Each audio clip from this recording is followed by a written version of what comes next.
చూస్ country delight, live better. ఇప్పుడే country delight app ని download చేసుకోండి. నమస్తే, వెల్కమ్ టు సుమన్ టీవీ. నేను పద్మిని. ప్రస్తుతంతో పాటు ప్రముఖ ఆధ్యాత్మికవేత్త, వాస్తు జ్యోతిష పండితులు అయ్యపు శ్రీకృష్ణ సుధీ గారు మనతో పాటు ఉన్నారు. మాట్లాడదాం సార్. నమస్తే సార్. నమస్కారం అండి. కార్తవీర్యోత్పత్తి, కార్తవీర్యార్జునుడి జయంతి రాబోతోంది. ఈ కార్తీక మాసంలో వచ్చేటటువంటి శుక్లపక్ష అష్టమి రోజు ఆయన జయంతిగా జరుపుకుంటూ ఉంటాం.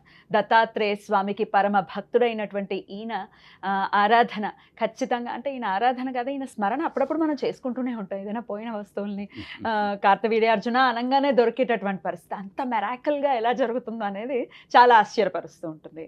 అలాగే ఈయన విషయంలో చాలా మనసుకి హత్తుకునేటటువంటి అంశం ఏమిటంటే రావణాసురుని బందీగా పెట్టడం అనే అంశం మాత్రం అద్భుతం. ఇంకా ఆ 10 తలల పురుగునెట్టు తీసుకురండి అన్నమాట అద్భుతం.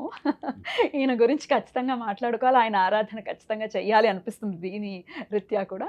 ఇంతకీ అసలు ఏ రోజు వస్తోందండి ఈ కార్తవీర్యార్జున జయంతి? అలాగే ఆ రోజున ఎలా మరి ఆయన ఆరాధన చేయొచ్చు, ఆయన ఆరాధన చేస్తే వచ్చేటటువంటి ఫలితం ఏమిటి? ఇవన్నీ ఒక్కసారి మీ ద్వారానండి. కార్తవీర్యార్జునుడు, కార్తవీర్యుడు, ఆయన గురించి మాట్లాడుకుంటుంటేనే ఒక గురువు ఎంత భక్తితో గురువుని సేవిస్తే అంత ఫలితం అంటానికి ఒక ఉదాహరణగా చెప్పచ్చు. తర్వాత తన ఉన్న బలాన్ని ఎలా, అంత బలాన్ని పొందిన తర్వాత ఎక్కడ నేను ఆగాలో ఆపడానికి కూడా గురువే రావాలి. నాకంటే గొప్ప మహాపురుషుడి చేతిలో మరణం కావాలి. ఇప్పుడు రాక్షసుల్లాగా మరణం లేని వరాన్ని ఇమ్మల్లా, నాకంటే గొప్ప వ్యక్తి, నాకంటే గొప్పదైనటువంటి వ్యక్తి చేతిలో నాకు మరణం కావాలి, అది కూడా వేరే మరణం కావాలి. అలా కోరుకోవడం అంటే ఆహ్వానించడం, తన యొక్క అంతాన్ని కూడా ఆహ్వానించగలగడం చాలా గొప్ప విషయం. ఇక్కడ కార్తవీర్యార్జునుడి గురించి వచ్చేసరికి ఈ సంవత్సరం వచ్చేసి 29 బుధవారం అష్టమి కలిసి వచ్చింది. బుధాష్టమి కూడా విశేషం. ఇక్కడ విష్ణువు సంబంధించిన దాంట్లో మనకి బుధుడితో బుధవారం నాడు అష్టమి కలిసి వస్తే అది విష్ణువుకి, ముఖ్యంగా కృష్ణుడికి అత్యంత ప్రీతిపాత్రకమైన రోజు. ఆ రోజున మీరు ఏదన్నా కనుక విష్ణు సంబంధమైన ఆరాధన చేస్తే, కృష్ణుడిని ఆరాధన చేస్తే, తులసితో ఆరాధన చేస్తే అసలు పొందలేనటువంటి ఫలితం ఏమీ లేదు. అంత అత్యద్భుతమైన రోజు బుధాష్టమి. అది కూడా చేసుకోవాలండి, ఇది సాయం సంధ్య వేళలో ఎప్పుడైనాండి. ఇక్కడ ఉదయం సంధ్యకు ఒక ఫలితం, సాయం సంధ్యకు కామ్యాలన్నీ ఫలిస్తాయి. కోరికలు తీరాలంటే సాయం సంధ్య విశేషం. ఉదయం సంధ్య నిత్య నైమిత్తికాలకు విశేషం. కామ్యానికి ఎప్పుడు సాయం సంధ్య. అయితే ఈ బుధవారం నాడు 29 బుధవారం కార్తవీర్యార్జునుడి జయంతి కూడా కలిసి వచ్చింది. కార్తవీర్యార్జున అసలు ఎవరు అంటే విష్ణువు యొక్క సుదర్శనుడే కార్తవీర్యార్జునుడు, అందరికీ తెలిసిన విషయం. అయితే ఇక్కడ విష్ణు సుదర్శనుడుకు ఒకానొక సమయంలో విష్ణువుకి ఇంత కీర్తి ప్రతిష్టలు ఎక్కడవి, నేను వెళ్ళి చంపితే కదా ఆయనకి ఇంత గొప్ప పేరు, నేను ఆయన పేరుతో అక్కడ కూర్చొని నన్ను ప్రయోగిస్తున్నాడు, నేను వెళ్తున్నాను, రాక్షస సంహారం చేస్తున్నాను, అంత కష్టమంతా నాది, పేరు ఆయన అన్నటువంటి ఒక రకమైన అహం కలిగింది. ఇక్కడ మీకు కార్తీక మాసానికి రవి ఎవరి ఆహానైనా తొలగించాలంటే ఈ కార్తీక మాసం విశేషం జరుగుతుంది. అందుకని భగవంతుడు అక్కడ కొట్టేశాడు. కొట్టేస్తే నువ్వు భూమి మీదకి వెళ్ళి జన్మించి అన్నాడు. రాక్షస జన్మ మళ్ళీ జన్మించాడు కార్తవీర్యార్జునుడు. జన్మించడంలో ఆయనకి చేతులు చచ్చిపడి ఉన్నాయి, భుజబలం లేదు, పరాక్రమం లేదు, రాజవంశంలో జన్మించాడు. ఎలా దానికి పరాక్రమం పొందాలంటే గురువు అనుగ్రహాన్ని పొందు, ఆయన అనుగ్రహం ఇస్తే నీకు అన్నీ దొరుకుతాయి అని చెప్పన్నాడు. సాక్షాద్రి మీదకి వెళ్ళాడు, వెతికాడు. అత్యంత నీచమైనటువంటి పరిసరాలు ఉన్నటువంటి పరిస్థితుల్లో దత్తాత్రేయుడు ఈయన పరీక్ష పెట్టాడు. తాగుతున్నాడు, ఎవరితోనో తిరుగుతున్నాడు, రకరకాలైనటువంటి అన్ని రకాలైనటువంటి అస్తవ్యస్తమైనటువంటి వ్యసనాలతో కూడుకున్న వ్యక్తిలా కనిపించాడు. దత్తాత్రేయుడు సర్వసాధారణంగా ఇలాంటి పరీక్షలు ఇస్తాడు. దానికన్నీ తోసేశాడు, తన్నాడు, కొడితే ఆ 2 చేతులు కొడితే ఆ చోట చేతులు కొట్టి రాలిపోయినాయి, అయినా సేవిస్తూనే ఉన్నాడు దత్తాత్రేయ స్వామిని. అప్పుడు దత్తాత్రేయుడికి అనుగ్రహం కలిగి ఏం కావాలో కోరుకుంటే, నాకు లేదు చేతులు కాబట్టి నాకు 1000 చేతులు కావాలన్నాడు. ఈ భూమిని మొత్తాన్ని పరాక్రమంతో జయించాలన్నాడు, జయించాడు. ఆయన ఖడ్గం పట్టుకొని తిరుగుతాడు ఆకాశంలో. తిరుగుతూ ఉంటే ఎవరైనా సరే చోర సంబంధమైనటువంటి స్థితి ఎక్కడ కలిగినా సరే చోరుల్ని క్షమించకుండా శిక్షించేటువంటి లక్షణం కార్తవీర్యార్జునుడు. అందుకనే మనం ఏదైనా ధనం పోయింది అంటే కార్తవీర్యార్జున స్మరణ చేయండి, దీపం పెట్టండి, ధనం పోయింది, ధనం నష్టద్రవ్యం లభిస్తుందని. ఎలా దీపం పెట్టాలండి? సహజంగా ఏంటంటే అవినీతితో పెట్టమని చెప్తారు. అది కూడా ఏంటంటే ఒక లెక్క ఉందండి.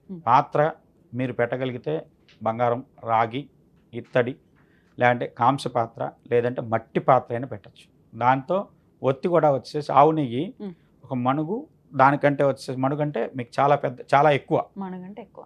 అంటే దాదాపు 10 కేజీల పైన ఉంటుంది. అలాంటి దాంతో అలాంటి దగ్గర నుంచి క్రమంగా తగ్గించుకుంటూ పలము 48 గ్రాముల పదం అలా పెట్టుకుంటూ వచ్చేటట్టు విధానాలు ఉన్నాయి దాంట్లో. ఎవరు చేయగలిగిన స్థాయిలో. నిజంగా చెప్పాలంటే మీరు కార్తవీర్యాజుని యంత్రం వేసి కార్తవీర్యాజుని మూలమంత్రం జపం చేస్తూ ఆ దీపం పెట్టి దాని మీద కార్తవీర్యాజుని పూజ చేస్తే ఆ దీపం పూర్తిగా వచ్చేసి నిధనమయ్యే లోపల మీరు కోల్పోయిన ధనం మీకు లభిస్తుంది. అంత త్వరగా ఫలిస్తాడు, అంత త్వరగా ఫలిస్తుంది. 100కి 100 రూపాయలు యథార్థం అండి. అయ్యే బాబోయ్. అయితే ఈ యంత్రం తెలియదండి, పూజా విధానం తెలియదంటే వాళ్ళ పరిస్థితి ఏమిటి? త్రికోణాకారంలోనే యంత్రం పసుపుతోనో కుంకుమతో వేసి దాని మీద పసుపుతో మళ్ళీ లోపల పద్మం వేసేసి షట్కోణం వేసి దాని లోపల దాని మీద వచ్చేసి దీన్ని పెట్టేసేసి కార్తవీర్యార్జున మూలమంత్రం. ఏమీ రాకపోతే కార్తవీర్యార్జున రాజా దహసహస్ర భానువాన్ యశస్మరణ మాత్రేన నష్టద్రవ్యంచ లభ్యతే.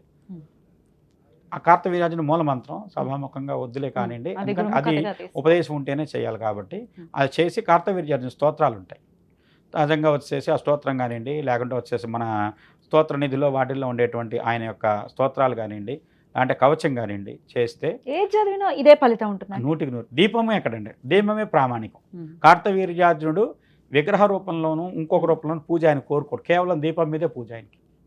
ఆ దీపమే ఆయన స్వరూపంగా భావించి పూజ చేయండి. ఇప్పుడు అష్టోత్తరం చేస్తున్నాము, దీపం పెట్టాను, దీపం దగ్గరే అక్షతలు వేయచ్చు, లేదా దీపం బయట పడేట్టు దాని ముందు పడేటట్టు. దాని ముందే. నిజంగా చెప్తే ఇంకో విధానం ఉంది. ఆ మంత్రం చెప్తూ ఆ దీపంలో తైలం ఆద్యం వేస్తుండండి. ఒక్కొక్క స్పూన్ తో వేయండి, చొక్కలు డ్రాప్స్ వేయండి. ఆ దీపం ఎప్పుడే ఎన్ని రోజులైతే వెలుగుతుందో అన్ని రోజుల లోపల మీకు పోయిన ద్రవ్యం రావాలి, ఖచ్చితంగా దొరికి తీరుతుంది. దొరకలేదు ఆ తీసుకున్న వ్యక్తికి ఖచ్చితంగా హాని జరుగుతుంది, ఖచ్చితంగా దొరికి తీరుతుంది. ఫస్ట్ అసలు దొరకదు అనేటువంటి సమస్య లేదు. ఆ సంశయంతో చేయొద్దు, చేసేదేదో పూర్తి నమ్మకం పెట్టి చేయండి, ఫలితం వస్తుంది. ఆన్ దిస్ నోట్ అండి, బంగారం పోయిందండి, సుమారుగా పోయి కూడా సంవత్సరం కాలం పైన అయ్యింది, సంవత్సరం కంటే ఎక్కువ అయింది, దొరుకుతుందా అని అడుగుతుంటారు. నాకు ఫోన్లు వచ్చాయి అందుకని అడుగుతున్నాను. సంవత్సరం అయింది, 2 సంవత్సరాలు, ఎందుకంటే అండి వెంటనే చేస్తే వెంటనే ఫలితం. ఎందుకంటే ఇక్కడ నాకు జరిగింది చెప్తానండి. నేను తిరుపతిలో వెళ్ళాను, క్యూ లైన్లో డబ్బులు పోయినాయి. మా మిస్సెస్ బ్యాగ్లోంచి 2 లక్షలు బండిల్ తెప్పి, అప్పట్లో 2000 నోట్లు ఉండేదిగా, బండిల్ తెప్పేసారు. స్వామికి ఇవ్వాలని ఏదో కారణంతో తీసుకొని వెళ్ళాం అక్కడికి. 2 లక్షలా తీసుకెళ్ళారు. ఎవరో మనకి సీసీ ఫుటేజ్లో అట్లా దొరికింది, అది దొరకలేదు. కాకపోతే నేను ఒకటే అనుకున్నా, ఇక్కడ పోయింది, బయట ఎక్కడ పోతే బాధ్యత ఎవరిదో, నీ దగ్గర పోయినగా నీదే బాధ్యత. తిరుమలలోనే ఉండి రోజు మాడవీధుల్లో తిరిగి వరాహస్వామి దగ్గర దర్శనం చేసుకొని అక్కడ కాసేపు మంత్ర జపం చేసుకొని వచ్చి అలా కొన్ని రోజులు చేసిన తర్వాత నిజం మీరు నమ్మినా నమ్మకపోయినా నాకు పోయిన ద్రవ్యం మొత్తం డబ్బులు ఎంత మాత్రం అయితే పోయినాయో అన్ని డబ్బులు ఇంటికి వచ్చినాయి నాకు. ఎలా అంటే పోలీసులు రికవరీ చేశారు, రికవరీ చేశారు, ఇచ్చారు. ఆశ్చర్యం. నిజంగా జరిగింది. దీన్ని వేరే వాళ్ళు ఎవరితో చేసింది నాకు తెలియదు, నా జీవితంలో జరిగింది. అంటే ఇదేంటంటే మీరు నమ్మండి, చేయండి, దాని ఫలితం ఉంటుంది. ఒక్కొక్క బీజాక్షరానికి ఒక్కొక్క శక్తి ఉంటుంది. ప్రోమ్ అనే బీజం కార్తవీర్యార్జున బీజం అండి. ప్రోమ్ దానికి ముందు వెనకాల వేరే కలుపుతాం మేము, కాకపోతే ప్రోమ్ అది ఒక్కటి చేయగలిగితే చాలు. మరి ఎలా అండి, మాకు గురువులు ఎవరు లేరు, ఆ మంత్రం మేము ఎలా పొందాలి? ఇప్పుడు చాలా మంది ఇది ఒక ఫ్యాషన్ లాగా అయిపోతుందండి, గూగుల్లోనో యూట్యూబ్లోనో చూసేసేయటం, చదివేయటం లాంటివి చేస్తున్నారు. ఇది ఎంతవరకు సమంజసం? మా గురువులు లేదు అనే వాళ్ళ పరిస్థితి ఏమిటి? 2 ప్రశ్నలు. మీరు గురువుని భగవంతుడిగా పరమేశ్వరుని అనుకోండి, లేదంటే భగవంతుడు గురువుగా వచ్చేసి హయగ్రీవుని అనుకోండి, గురువుగా వచ్చి అమ్మవారిని అనుకోండి, గురువుగా వచ్చేసి ఆంజనేయ స్వామిని అనుకోండి. వాళ్ళని అడగండి, మీరు ఏదో స్తోత్రం చేయండి. ఎందుకంటే బీజాక్షరాలు జపం చేయాలి అంటే ఉపదేశం కావాలి. స్తోత్రం ఎవరైనా చేయొచ్చు, నీ అర్హతను బట్టి నీకు ఉపదేశం దొరుకుతుంది.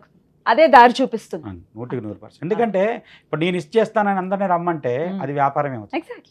అది కరెక్ట్. ఎందుకంటే వాళ్ళ అర్హత ఉండాలి, నాకు ఎంతమందికి ఇవ్వాలనే అర్హత నాకు ఉండాలి ఫస్ట్. ఇవన్నీ ఏంటంటే మనకు మంత్రం అదే రకమైన పప్పు బెల్లాలు పంచినట్టు పంచేదైతే కాదు. నీ అర్హత, తర్వాత నీ సాధన.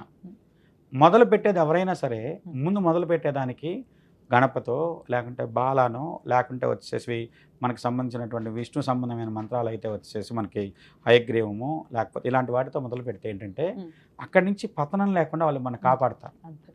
ఎందుకంటే పతనం మంత్రం అనేది ఎంత శక్తివంతమైందో అంత ప్రమాదకరమైంది. ఎందుకంటే ఆకర్షణిస్తుంది, షట్కర్మలు సాధించవచ్చు. ఆ ఆకర్షణ వచ్చేసేసి నిన్ను ఒక స్టేజ్కి తీసుకెళ్ళిన తర్వాత హ్యాండిల్ చేయలేకపోతే నీ ఆధీనంలో నువ్వు ఉండలేవు. దానివల్ల ఏంటంటే నీ ఆధీనంలో ఉండాలంటే నీకు ఎక్కడో ఒక చోట ఎవరో ఒకళ్ళు నీకు రక్షకుడు కావాలి. అదే గురువు. దత్తాత్రేయ స్వామిని అనుకోండి, లేదంటే హయగ్రీవుని అనుకోండి, లేదంటే ఆంజనేయ స్వామిని అనుకోండి, గణపతిని అనుకోండి, దక్షిణామూర్తిని అనుకోండి, వాళ్ళని గురువుగా పెట్టుకోండి. అద్భుతం. వాళ్ళు మిమ్మల్ని నిరంతరం కాపాడేంత వరకు మీరు ఆ మంత్ర అర్హతకు తెచ్చుకోవడం కోసం సాధన చేయండి. అద్భుతం. అయితే ఈ కార్తవీర్యార్జునుడికి సంబంధించి దీపారాధన ఇది కూడా సాయం సంధ్య వేళలో చేయమంటారా? సాయం సంధ్య ఇంకా చెప్పాలి అంటే శ్రవణ నక్షత్రం. శ్రవణ నక్షత్రం. ఈ సంవత్సరం మీరు ఉదయానికి ఉత్తరాషాఢ ఉంది, అవును. సాయం సంధ్యకి శ్రవణం శ్రవణ వచ్చింది. ఉంది. అవును. శ్రవణ నక్షత్రం కలిస్తే గనక అత్యద్భుతమైన యోగం. బాబా. అష్టమి బుధవారం శ్రవణ నక్షత్రం, ఇంకా అంతకంటే విష్ణువు సాక్షాత్కారం ఏముంటుందండి. అవును. ఇప్పుడు నక్షత్రాలు మీరు మామూలుగా ఇవాళ క్యాలెండర్ చూసి డేట్లు చెప్తున్నారు, దానికి ఏంటి ప్రామాణికత? నక్షత్రం శ్రవణ నక్షత్రం, విష్ణు నక్షత్రం, ఆరుద్ర రుద్ర నక్షత్రం, కృతిక అగ్ని నక్షత్రం, ఇలా ప్రతి నక్షత్రానికి ఒక శక్తి ఉంది. జ్యోతిష్యము లేదంటే పంచాంగ గణితం అంటే రోజుకో లెక్క, వారానికో లెక్క, వర్జానికో లెక్క, తిథికో లెక్క, నక్షత్రానికో లెక్క, యోగానికో లెక్క, కరణానికో లెక్క, ఇంకా ఎన్నో రకాలైనటువంటి లెక్కలు కడితే దానికి ఒక రోజు పూర్తవుతుంది, ఒక రోజు గణితం పూర్తవుతుంది. కేవలం 12 గంటలకు అర్ధరాత్రి రోజు మారిందనడానికి ఏ రకమైనటువంటి ప్రామాణికత లేదు, ఏమీ లేదు. అందులో ఆగస్టు తర్వాత సెప్టెంబర్ ఎందుకు వచ్చింది, అక్టోబర్ ఎందుకు వచ్చింది, నవంబర్ ఎందుకు వచ్చింది, డిసెంబర్ ఎందుకు వచ్చింది, ఏదో రాజు ఆ కథలు చెప్పారు. మన దగ్గర అవి లేవు. ఖచ్చితంగా దీనికి ప్రతి దానికి ఒక నిర్దిష్టమైనటువంటి ప్రామాణికతతో కూడుకున్నదే పంచాంగం. కాబట్టి ఏ నక్షత్రంతో కలిసి ఏ తిథి వస్తే ఎంత అద్భుతమైన ఫలితాలు వస్తాయి అంటే, మీరు భగవంతుడిని విష్ణువుని సాక్షాత్కారం పొందాలి. కార్తవీర్యార్జున జయంతి ఈ సంవత్సరం బుధవారం అష్టమితో కూడుకొని శ్రవణ నక్షత్రంతో కూడుకొని, అంతకంటే అద్భుతమైన రోజు లేదు. అద్భుతం. మరి పొందేటటువంటి సాక్షాత్కారం కావాలా, డబ్బులు కామ్యం కావాలా, లేదంటే వచ్చి భగవంతుడి యొక్క మేలు కావాలా, అది మీరు కోరుకునే దాన్ని బట్టి ఉంటుంది. పురుషార్థాలు మనం ఏ పూజను మొదలు ధర్మార్థ కామ మోక్ష చతుర్విధ ఫల పురుషార్థ సిద్ధ్యర్థం అంటున్నాం, కానీ ఇవి కాదు కావాల్సింది. మోక్షం అనేది పొందాలి అంటే భగవంతుని ఆ స్థాయిలో మీరు సేవించగలగాలి, ఆయన స్పందించే స్థాయికి మీ పూజ ఉండాలి. ఖచ్చితంగా అలా చేస్తే మీకు ఫలితం ఉంటుంది. ఇది పోయిన వస్తువుల కోసం అయితే కార్తవీర్యార్జునుడి గురించి చెప్పారు. ఒకవేళ మీరు విష్ణు ఆరాధన చేస్తే తీరనటువంటి కామ్యం అంటే తీరనటువంటి కోరిక లేదు అన్నారు కదా, ఆ రోజు సాయంత్రం పూట ఏం చేయొచ్చు అంటారు విష్ణుమూర్తి? తులసితో విష్ణు సహస్రనామం కానివ్వండి, కృష్ణుడు అష్టోత్తరం కానివ్వండి, లేదంటే విష్ణు అష్టోత్తరం కానీ చేయండి. తులసి చాలు. తులసి అంతకంటే విశేషమే లేదు విష్ణుకు ద్రవ్యం. పత్రం పుష్పం ఫలం తోయం ఆయన అడిగింది మన నుంచి. మనం వచ్చేసి బంగారం తీసుకొచ్చేసి బంగారు పుష్పాలతో పూజ చేయమని అడగలేదు, తులసి దళాలతో చేయండి చాలు. అద్భుతం అండి. ఎంత నిగూఢంగా ఉన్నటువంటి అంశం ఇది. ఖచ్చితంగా ఇది అనుకోకుండా మీరు చేద్దామన్నారు, చెప్పారు. డెఫినెట్గా ఇది చాలా బాగా ఉపయోగపడుతుంది మన వాళ్ళకి. చాలా చక్కటి విషయాన్ని మాకు తెలియజేసినందుకు కృతజ్ఞతలండి. నమస్తే.